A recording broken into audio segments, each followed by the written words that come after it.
Oi gente, tudo bem? Estamos no ar com mais um Acréscimos, futebol carioca por outros ângulos. Mais uma vez aqui comentando, debatendo, discutindo, enfim, refletindo e dizendo tudo sobre o nosso querido futebol carioca. Como vocês podem ver aqui na mesa, hoje não está a camisa do Fluminense, que foi o derrotado dessa semana.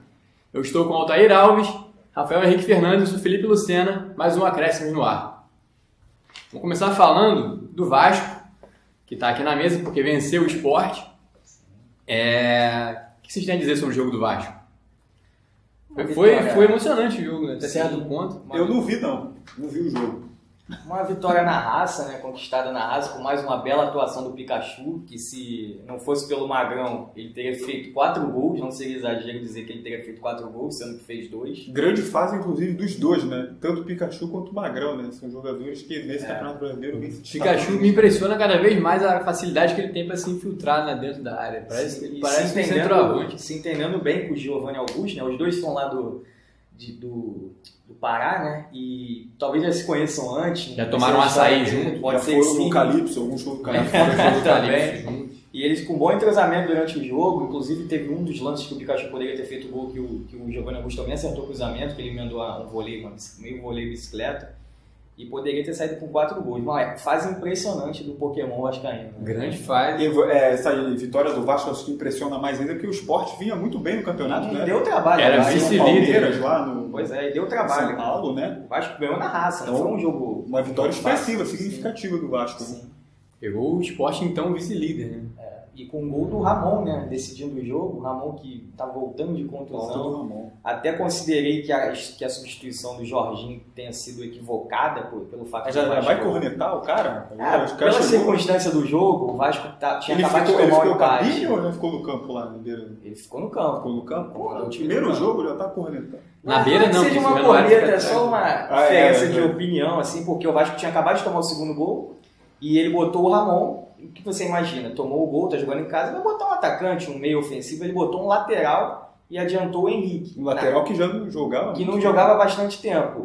Só que no final das contas isso acabou dando certo, porque a bola sobrou justamente pro Ramon, que é um jogador canhoto, a bola sobrou para a perna esquerda de um jogador canhoto, então no fim das contas acabou dando certo, né? O Ramon é um lateral relativamente ofensivo também. Sim, mas... Ainda adiantou o Henrique, então ele foi com um lado na teoria você pensa, pô, tá empatando, vai botar um atacante, vai para cima, mas não foi isso que ele fez. Mas no final deu certo, então fica difícil até criticar a substituição, né? Você até comentou não, você escreveu sobre isso no site do Acréscimos, sobre a volta do Jorginho com o PC de auxiliar, né? Sim. Explica pra gente aí como é que você vê esse retorno. A volta do Jorginho, como eu falei lá na postagem, né, só enfatizando, ele fez um trabalho que pode ser considerado bom, até bom ponto, assim, né, pelo Vasco, porque ele quase tirou o Vasco do rebaixamento, quase livrou o Vasco do rebaixamento, mas... Belo trabalho, realmente. Quase, mas já tinha... Estava muito ruim a situação do Vasco, ele não conseguiu fazer esse milagre, que seria um milagre, né? Vai botar no currículo dele, eu quase tirei. Pois é. E depois ganhou um Campeonato Carioca invicto, jogando bem. Só que durante a Série B, o Vasco se perdeu no comando dele, assim, taticamente, tecnicamente. Começou a fazer atuações muito abaixo do esperado. E por isso, dá para dizer que a passagem dele não foi ótima, assim, foi boa, razoável para boa. Tanto que ele nem renovou o contrato. Contrataram o Cristóvão para substituir, né? Então, aí você já vê que não queriam ficar com ele. Não estava muito prestigiado. Mas é um treinador que dá para aceitar ter vindo, tem um estilo de personalidade parecido com o Zé Ricardo, né? De uma calmaria, assim, uma pessoa do bem, digamos assim. E já o PC Guzmão, que é o que eu não entendi, porque o PC Guzmão teve uma passagem ruim pelo Vasco em 2010, 2011. Ele tinha um time bom, que ele não conseguiu fazer o time jogar muito bem, ele ficou muito tempo plantado numa invencibilidade pessoal dele, que ele vinha trazendo já desde o Ceará naquela época, e ele estava mais preocupado em não perder os jogos do que em ganhar. E ele não conseguiu fazer o Vasco deslanchar naquele campeonato, mesmo com um time bom, e em 2011 ele começou o campeonato pessimamente, com 3 derrotas, e tendo problemas de relacionamento com o elenco, com as lideranças daquela época, Carlos Alberto, Felipe, talvez até com o elenco todo, a maioria, assim, né? E é de se estranhar muito a volta do PC Guzmão ao Vasco por isso. Porque agora ele está numa função que, mesmo não seja treinador, ele vai gerir pessoas.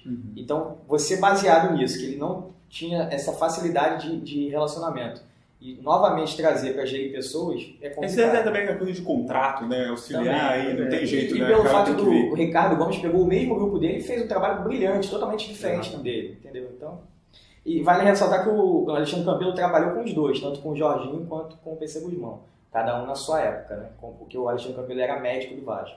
Agora essas contratações aí estagnadas por conta da mudança de treinador, tá certo isso? Como é que é? Então, isso é um assunto que, no caso aqui, a gente está falando sobre o Vasco, mas que é um assunto de englobar todos os times, né? Não sei se vocês concordam que uma contratação fique parada ou volte a estaca zero pela mudança de um treinador. Eu, particularmente, de uma forma geral, não concordo tanto. Acho que depende muito do treinador, né? Acho que depende, mas eu acho que o time tem que ter aquela base, que tem que ser feita pela diretoria. Mas no Brasil não tem isso. Na Europa você tem os times que têm as caras específicas. O Barcelona joga de um jeito sempre, o Real joga mais ou menos... E é o treinador que se enquadra.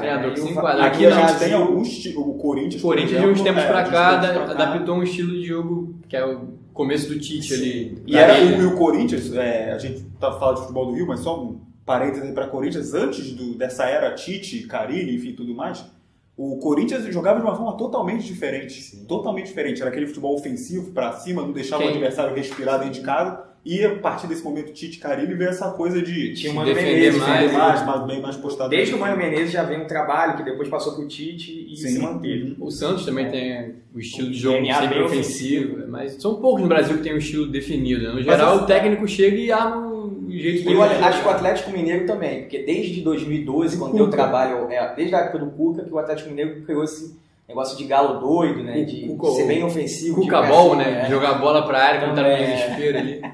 Eu acho que essa questão depende mais de treinador mesmo. Depende do cara que tá chegando, se ele vai avaliar naturalmente. Eu acho que o ideal seria o clube ter sua base, seu estilo de jogar, sim, mas aqui no Brasil... É que, por exemplo, vou citar aqui o nome. Assim. O Zé Ricardo tinha indicado um jogador pro Vasco, um jogador desconhecido, chamado Arancíbia. Eu particularmente não conheço. Qual era o nome do rapaz? Arancíbia. Acho que é assim que se pronuncia. Ele é aquele canhoto, ponta, que joga pela esquerda e corta pra dentro.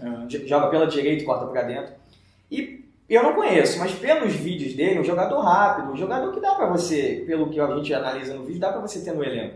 E aí saiu o Zé Ricardo, ele que tinha indicado, a negociação estava quase certa e, por enquanto, voltou a estaca zero. Porque tem que ver se o Jorginho vai aprovar. Só que você está vendo que é um jogador bom, de qualidade, então quem tem que tomar as rédeas dessa situação é a diretoria. Está vendo que é bom, contrata. Não importa se foi o outro treinador que indicou, mas a gente está vendo que o cara é bom. A questão é que às vezes não é um jogador de tanta qualidade, né? É mais um jogador de confiança do treinador. Então também tem essa... No caso eu não sei se é de confiança, porque nunca trabalhou com o Zé Ricardo. Então não sei, acho que é uma indicação pelo que ele viu no talento do cara em alguma oportunidade que ele analisou. De treinador mesmo, de ter visto, o cara é bom de bola. Mas eu usando ele só como exemplo. Ele pode pegar essa situação aí para qualquer jogador. É uma questão polêmica, né?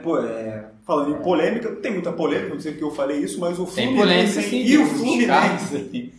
O que aconteceu com o Fluminense, Felipe Luciano? Uma derrota primeiro, antes da gente entrar na goleada sofrida pelo Galo, falar um pouco do Fla-Flu, né? Só pra gente voltar um pouquinho. O Fluminense perdeu pro Flamengo em Brasília. Você ficou assustado? Teve aquela coisa. Eu tô com cara de assustado? Teve aquela coisa toda dos meninos do Fla fazendo lá as firulas e tal, a habilidade, a demonstração de habilidade, tentar humilhar o adversário. Vendo o primeiro tempo, eu achei que aquele jogo ia acabar dando problema, né? Eu achei que ele não ia acabar. Também. Dificilmente tem um Fla-Flu tão quente, né? Tão pegado, ficou bem esquentado o clima. O Flamengo jogou muito melhor, a verdade é essa. O Flamengo muito mérito do Flamengo. Mesmo depois do gol, continua pressionando. O Fluminense não conseguiu sair do esquema tático que o Flamengo impôs. O Fluminense ficou meio preso ali, não conseguia sair no contra-ataque. O Abel armou um esquema com 6 homens no meio campo para sair no contra-ataque, mas o Fluminense não conseguia sair no contra-ataque. E acabou sendo engolido pelo Flamengo, que jogou muito melhor. Não sei se vocês e os colegas aqui concordam, mas... eu acho que o Pedro fez muita falta nesse jogo, porque o João Carlos fez uma partida muito ruim, tecnicamente. O Carlos batia e voltava. Ele se esforçou, mas não conseguia segurar a bola. Foi esforçado, mas não conseguia jogar tecnicamente como o Pedro. E o Pedro seria o ideal para esse esquema, para puxar contra-ataque, porque ele tem um passe rápido, né? Ele recebe a bola e já dá logo um tapa para alguém pegar. Ele sabe fazer um pivô bem. Então, ele fez falta nesse sentido. Bom, eu tinha falado de polêmica, vamos criar polêmica então. Houve excesso do Vinícius Júnior, do Paquetá, vocês acharam? Eu acho que foi não. Uma demonstração de habilidade ou como é que é? Eu acho que nenhum caso, não. Teve gente que disse que o Vinícius Júnior não excedeu em nada, mas o Paquetá excedeu um pouco naquela jogada em frente ao gol. Eu achei um pouco. Ele puxou ali e tal, mas eu não vi problema nenhum. Eu achei que não tinha, sabe, aquela coisa de Não tem necessidade de fazer aquilo. Ele só fez. Qual o objetivo dele em fazer aquilo? Mostrar a habilidade dele em detrimento do adversário. Eu acho que ali ele se ciscou, fez aquela ciscada pro Gum dar um bote errado e ele passar, mas o Gum acabou dando o bote certo. Mas enfim, foi uma coisa bem pontual. No geral, teve o lance do lençol do Paquetá, teve aquele drible do Vinícius Júnior na linha de fundo, foi do Gilberto, né? Foi no Gilberto. No Gilberto, que ele cruzou para a área depois e quase saiu o gol do Flamengo, mas só esse lance do Paquetá que, não sei, eu ainda fico... Não, é claro que é óbvio, a gente não vai ser ingênuo aqui de dizer que não teve uma pequena maldade, entre aspas, do jogador do Flamengo tentar... Sabe aquela coisa que aquela fazer graça, que sempre falam? Não faz isso quando o time tá perdendo. Isso. É por conta disso que você vê, que eu acho que é um dos maiores indicativos um pouquinho de que o cara faz aquilo ali só pra tirar uma onda com o jogador. Mas será que isso não faz... Mas isso faz parte. Isso não é uma coisa progressiva. Isso faz parte porque... drible progressivo. Isso faz parte porque inflama a torcida. Como diria o Luxemburgo, isso pertence ao futebol. Isso pertence ao futebol. Eu só acho o seguinte, o jogador, isso é uma opinião pessoal, o jogador que faz esse tipo de graça, ele tá sujeito, ele sabe que tá sujeito a tomar uma pancada. Sim, ele às vezes não tá pode querendo ficar chateado com isso. Outra coisa que falar uma palavra mais forte aqui. Em xeque essa coisa, né? Você vai, entre aspas, bater, agredir um jogador por uma demonstração de habilidade, porque o cara que tá batendo, veja bem, ele tá entendendo que aquele jogador tá tentando humilhá-lo. Né? Ele só vai ter esse tipo de reação, só vai sentar um sarrafo no garoto se ele vê, esse cara tá de sacanagem com a gente aqui, não tá jogando certo, tá querendo humilhar a gente, eu vou dar uma pancada nele. Não precisa ser um soco na cara, um soco nas costas, não precisa ser uma agressão assim de fato. Mas é aquela coisa que chegar mais dura, sabe? Que não vai chegar nunca na bola, pra dar uma intimidade. Eu acho que isso aí também faz parte. O jogador assim como a jogada de habilidade pra trás ou pro lado, de qualquer forma faz parte, chegar mais duro também faz parte. Eu não acho que a jogada de habilidade para tirar onda com o adversário seja legal, e assim como eu também não acho, eu estou fazendo um contraponto aqui na discussão, assim como eu também não acho que o cara vai partir o outro no meio, chegar mais firme por conta disso, eu não concordo com nenhum dos dois. Eu gosto do futebol arte, futebol de drible, habilidade, mas sempre com um objetivo ali. E, na minha opinião, aquela jogada do Paquetá foi só com, vou mostrar aqui minha habilidade, o quanto eu sou bonzão. Mas isso faz parte, porque isso deixa a torcida mais agitada, a torcida grita, o adversário se desestabiliza um pouco, tudo faz parte do jogo. Acho que não tem problema nenhum. Eu não sei se, eu até... Beleza, eu acho que isso é muito plausível, assim, eu só não acho que isso passou na cabeça do Paquetá, entendeu? Não sei se na cabeça dele, vou fazer isso aqui, porque vai acontecer isso, a torcida vai inflamar, vai isso, e vai desencadear uma série de coisas. Eu não sei, eu acho que... Mas, enfim... Que seja. Não tem problema, não. E agora derrota para o Atlético Mineiro, né? A gente só tomando paulada no programa hoje aqui. Isso foi polêmico. Mas estranhamente, contra o Atlético Mineiro, o Fluminense não jogou mal. Sim. O Fluminense jogou mal contra o Paraná. Esse jogo eu vi, posso falar, realmente o Fluminense jogou mal contra... Como você mesmo falou, o jogo terminou em 2-2 no primeiro tempo. Podia ser até 3-2 do Fluminense, enfim. Sim, só que no segundo tempo o Atlético pressionou em casa e tal, aquele jogo mais fazer o abafo ali. O Fluminense acabou tomando mais, tomou 3 gols e ficou um placar de 5-2. Quem viu só o placar, já o Fluminense foi massacrado. Mas o jogo foi equilibrado. Inclusive no segundo tempo o Fluminense teve chances de fazer gols. E no final, tomou 2 gols. No final daquela coisa de já tá indo pro ataque para tentar... desgastado ou já... Sim. Até psicologicamente buscar o empate, acabou... O Abel também colocou o time bastante pra cima, colocou vários atacantes em campo, tudo isso também deixou o time mais aberto e acabou tomando contra-ataque fora de casa e tomou 2 gols. Mas não foi uma atuação trágica do Fluminense. Se for ver o desempenho contra o Paraná e contra o Flamengo foram jogos ruins, contra o Atlético foi um jogo bom, então é uma crescente aí, apesar do placar elástico negativamente. Próximo jogo contra o Santos em casa, de repente se essa progressão continuar... Aí dá pra ganhar do Santos aqui no Maracanã. O Santos também. Um jogo que, se o Fluminense ganhar, o presidente do Santos, ele até falou que não garante o Jair Ventura no cargo se o Santos perder. O Jair tá balançando bastante. E pode até ser o Zé Ricardo que vai substituir ele, caso... Sabe o Fluminense pode fazer um favor do Santos. O faro jornalístico, eu acho que todos nós aqui já tá apontando pra isso, né? Tá tão evidente assim que a qualquer momento... Fluminense vence o Santos, vai ter essa parada pra Copa, sim. Ou seja, eles vão querer trazer um cara novo que ele já vai ter o tempo de preparar o time, exatamente. Filosofia de jogo dele, enfim. É só fazendo um ponto que você está falando, trazendo pro Vasco, eu acho que se tivesse já que teve que mudar, saiu o Zé Ricardo e entrar o Jorginho, foi bom fazer isso antes da parada para a Copa. Para ele ter o tempo de treinar e não esperar voltar a Copa para depois mudar o treinador. E não vai ser, aí não vai ter desculpa, né? Vai ser, foi boa a mudança. Um mês para trabalhar. Se bem que os caras não vão ficar um mês trabalhando, né? Parece que a maioria dos clubes vai. Eu acho que isso aí vale para qualquer clube. Se for mudar o treinador, muda agora. Ter o tempo da Copa, da parada para treinar o time. Falando da de Fluminense, tem aí mais uma derrota do nosso glorioso Gustavo Scarpa, né, na Justiça. O que é que o Fluminense vai fazer com esse garoto? Eis a questão. Tem vaga ainda? Não, vaga tem clima pra ele. Tecnicamente, vaga tem clima, clima não dá, né? Ele já disse que não quer jogar no Fluminense. Não sei como é que ele tá agora, mas... Eu vou até fazer uma revelação. Não é uma revelação, porque não é nada oculto, assim, né? Mas ele até comentou numa página de torcidas do Fluminense do Instagram... que zoaram ele, falando jogar no Flu Samorim, aquela música nova da Ludmilla, Din Din Din, vai jogar no Samorim. Você e ele comentou de Ludmilla, inclusive, né? Tá uma música legal, né? Uma música empolgante, antenado, né?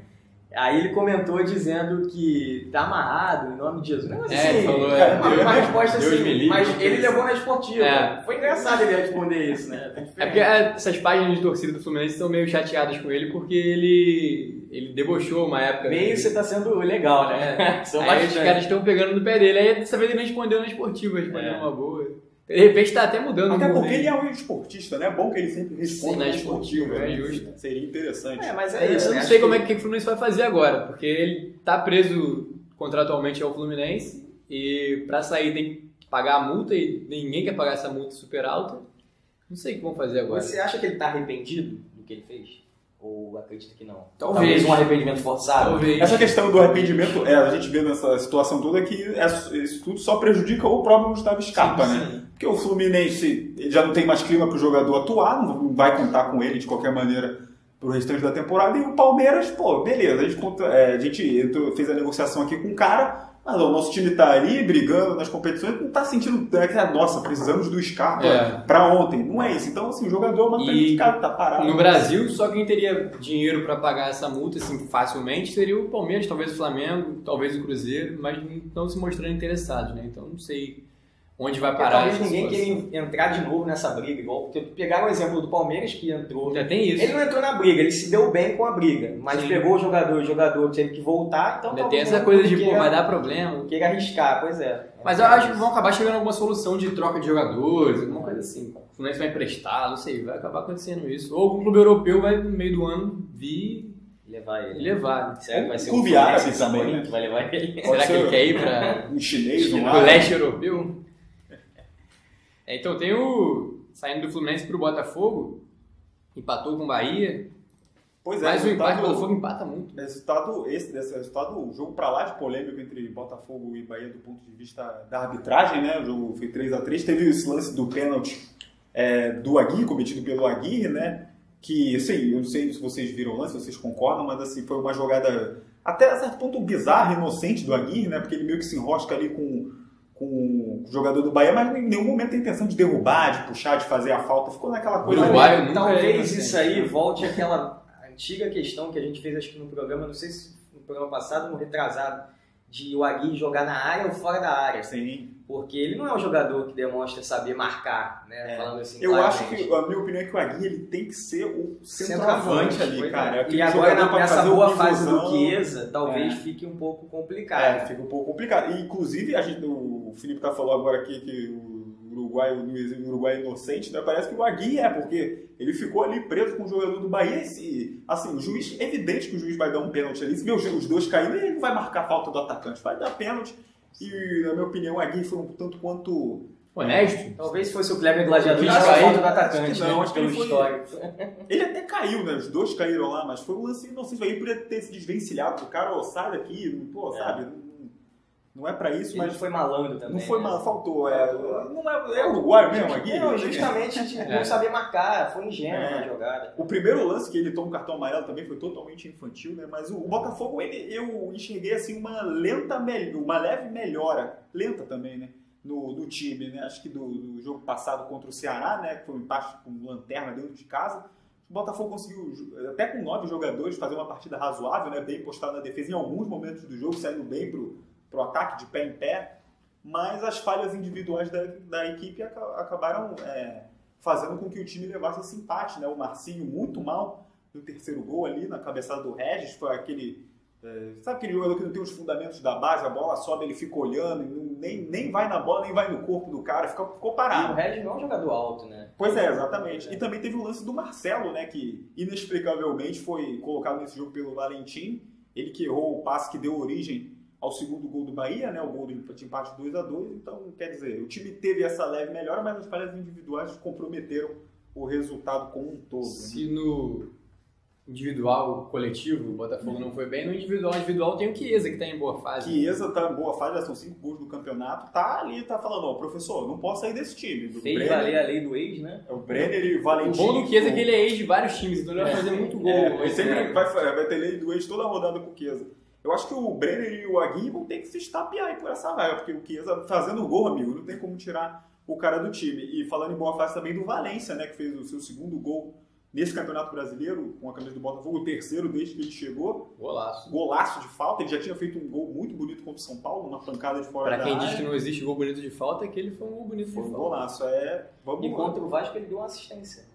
Sim, ele também deu uma assistência nesse jogo contra o Bahia, no gol do Chiesa. Talvez seja o melhor momento dele desde que ele chegou ao Botafogo. Né? Sim, acho que sim. Talvez, mas com certeza. Tem aquela coisa do jogador gringo demorar para se adaptar, né? E acho que ele tá conseguindo, demorou, mas ele tá conseguindo aí engrenar no futebol. Sim.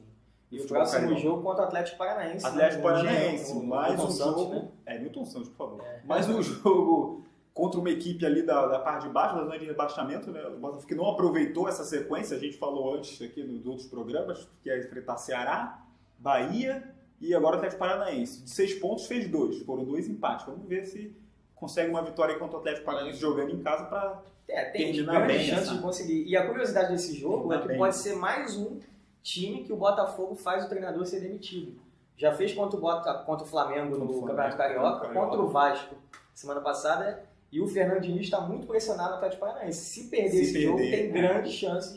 Dentro daquela coisa que a gente falou, né? Dos caras, vamos demitir agora. Para mudar o comando, treinar. Exatamente, tem grande chance. O Botafogo é o curiosidade. Coisas que só acontecem com o Botafogo. Adversário. O time mal e mandando o treinador adversário para cá. Falar de Flamengo agora, liderança. Flamengo, líder. Segue o líder. Segue o líder seria o novo cheirinho? Que isso, maldade. Até polêmico falar, né? Rubro-negro. Não, mas eu acho que o Flamengo tá. Esse ano tá com mais cara de que vai ganhar alguma coisa do que ano passado. Ah, sim, né? Passado não, 2016, né? Não, ano passado também, né? Fracassou em tudo. Ah, sim. Perdeu a Copa do Brasil pro Cruzeiro. Né? A Sul-Americana na final. Chegou em 2 finais. Passou vergonha na Libertadores.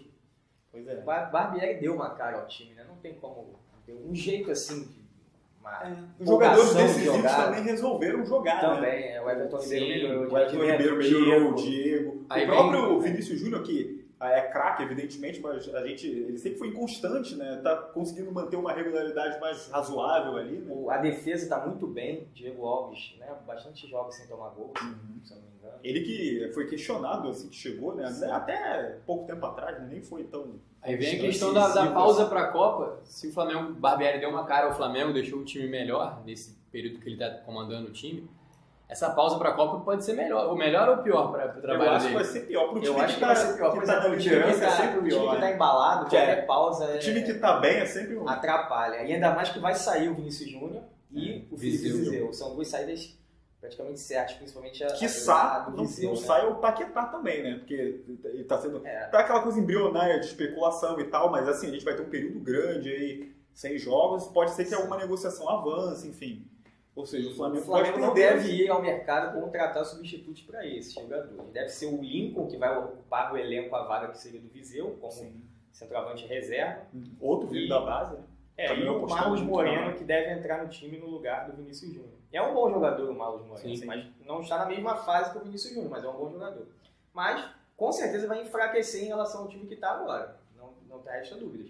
Porque esses jogadores estão muito bem. Independente de quem vai entrar, esses jogadores estão muito bem. Sim. Então vai dar uma e tem também leve enfraquecida. A questão da maratona de jogos que o Flamengo vai ter depois, né, da Copa do Mundo. Né? Vai pegar Cruzeiro na Libertadores, Grêmio na Copa do Brasil. Isso naturalmente vai deixar a equipe... Uma eliminação nessas competições pode atrapalhar o ânimo time na sequência. Vai ter que ver a própria tabela do brasileiro também, até então, pro Flamengo foi, de certa forma, generosa. O Flamengo pegou muitos times da parte de baixo da tabela. Verdade. Na volta da Copa vai pegar muitos times que brigariam pelo título. Há um pouco de controvérsia nisso. Concordo com você, mas assim, não 100%, porque o Flamengo pegou o Inter, só que o Inter não estava bem como está agora. Pegou o Corinthians agora. Pegou o Corinthians e enfrentar o Palmeiras amanhã, que é um jogo chave assim, para a gente ter uma noção, que é fora de casa. E ganhou do Atlético Mineiro fora de casa, mesmo tomando uma pressão danada. Foi um jogo, o placar até de certa forma enganoso, porque o Atlético Mineiro jogou muito melhor. Só que ganhou, né, desses três times. Sim. Mas, assim, realmente, pegou mais times da parte de baixo. Mas pegou esses três. Também, lógico, ninguém está dizendo que o Flamengo foi beneficiado. Depois da Copa, certamente vai... Acho que vai ter uma tabela mais difícil. Assim, mais difícil, comparada com agora. E o próprio campeonato em si vai afunilar. E não só a tabela, os jogos das outras competições também serão difíceis. Eu estou curioso para saber o que o Flamengo vai fazer com essas 3 competições aí. Qual que é o que ele vai... Para mim, eu já até externei isso aqui dos outros programas, os times vão abandonar o Campeonato Brasileiro, que é o mais importante. Talvez assim, o mais importante em detrimento de Copa do... O Grêmio, por exemplo, ganhou a Libertadores ano passado. Será que, tem que... O Grêmio, quanto tempo o Grêmio não ganhou o Campeonato Brasileiro? Ganhou em 96. Mas talvez seria bacana o Grêmio, já que todo mundo vai dar... O Campeonato Brasileiro provavelmente vai ficar esvaziado, seria bacana o Grêmio dar um gás para ganhar esse título brasileiro. Ganhamos Libertadores, Copa do Brasil, Libertadores brasileiro. Seria uma coisa épica. Isso é bem legal. Mas talvez o Flamengo seja o contrafluxo disso, né? Ele não vai priorizar talvez a Libertadores e a Copa do Brasil, vai priorizar o brasileiro por estar nessa ótima fase. Sim, mas assim, a torcida vai chiar se ele não priorizar a Libertadores também. Porque a Libertadores e a Copa do Brasil... Disputar competitivamente. A Libertadores e a Copa do Brasil chegaram num ponto que não tem mais como você não priorizar. Você vai ter que jogar um mata-mata, você vai ter que ganhar um mata-mata. Então... A não ser que pode ter reserva no mata-mata desse aí, mas isso não vai existe. Se a Libertadores por pontos corridos, será que o pessoal... Acho que o pessoal tem essa mística do mata-mata, que são menos jogos ali, tá mais próximo de um título. O pessoal fica naquela, assim, né, Pode ser. Porque pode ser tá mais perto aqui, vamos por aqui, entendeu? Até psicologicamente, assim, pensando, a gente tá perdendo... Vamos supor que o Flamengo esteja perdendo o jogo na Libertadores, sendo eliminado. Só dando um exemplo hipotético. Aí a gente pensa, mas a gente tá lá bem no brasileiro, o que importa é o brasileiro. Será que vai passar isso na cabeça do jogador? Será que o jogador não vai... Depois que é eliminado, correr tanto? Eu acho que não, eu acho que eles vão se esforçar, mas sempre vai lembrar que tem o brasileiro. E vai faltar perna em algum momento também. Pois é. E tem a questão financeira da Copa do Brasil também, né? Que não dá pra ignorar, né? É uma competição que são menos jogos para você ser campeão e é a que dá mais dinheiro. Então, quer dizer... Teoricamente é a mais fácil, e a que dá mais dinheiro. E a que dá mais dinheiro. Então, como é que você vai priorizar um troço desse, sabe? Não dá, é complicado. Como não ri de um troço desse? Tô brincando. A tendência é priorizar alguma coisa porque conforme a situação fosse desenhando para algum lado, né? Se tiver uma boa sequência do brasileiro, aí tiver uma eliminação bem jogada na Copa do Brasil, na Libertadores, ninguém vai ficar tão bravo. Você não vai ficar tão bravo, vai pensar, o brasileiro tá aí e tal. Enfim, a sequência que vai definir isso, qual o destino o Flamengo vai tomar. Sim. Não sei se tem um planejamento. Perfeito. E o Brasileiroca aí, nosso brasileiro. O Campeonato Carioca do Campeonato Brasileiro, né? O Flamengo é o primeiro. Flamengo liderança. O Vasco passou o Fluminense e o Botafogo, né? Comparado à última rodada. Tava brigando por Libertadores. O Vasco entrou na zona de Libertadores. O Fluminense está na zona da Sul-Americana, do nosso Brasileiroca. E o Botafogo, nesse momento, está indo para esse Brasileiroca é muito... Brasileiroca é nosso campeonato carioca dentro do Campeonato Brasileiro. O Botafogo tava brigando por competição Libertadores. Que a gente faz aqui. Agora tá rebaixado. Então, é isso aí. Bom, só para lembrar que semana que vem já começa a Copa do Mundo. Vai dar uma pausa nos jogos, né? O acréscimo semana já começa. O acréscimo já vai falar de Copa do Mundo a partir de semana que vem. Serão 4 programas aí, né? Falaremos sempre dos assuntos mais importantes da Copa, a seleção brasileira e as outras seleções, obviamente, em geral. Vamos fazer uma pincelada sobre os times carioca, porque pode ser contratações, saídas. Vamos ver onde é que a galera tá de férias. O foco vai ser a Onde é que tá sendo a festa da galera. Também, né? E é isso. Sigam nossos links, estão todos aqui na descrição do vídeo. Nossos apoiadores, todas as informações importantes estão aqui na descrição do vídeo. Só clicar e descer ali que tá tudo. É isso. Até semana que vem. Um abraço. Valeu.